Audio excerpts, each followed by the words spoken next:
How to play Block Blast. Hello everyone, in today's tutorial I'll be showing you guys how you can easily play Block Blast and then create some high scores.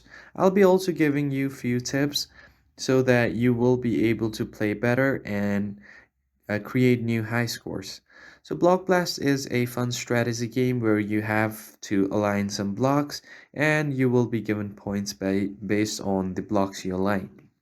So as you can see here, what I'm trying to do is I'm just trying to align all of these blocks together. And also I'm thinking about the future where I'm going to place my future blocks so that it will be easier for me to place further blocks like this and create more combos. So you just want to focus on your strategy and look ahead in the future so that you don't fill out the spaces at once. You just have to consider all of the possible choices that you might face on the future and then try creating different combos to score higher.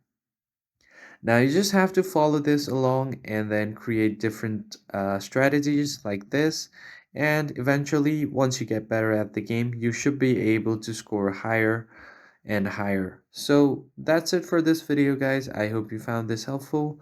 I'll see you guys on the next one. Thank you for watching.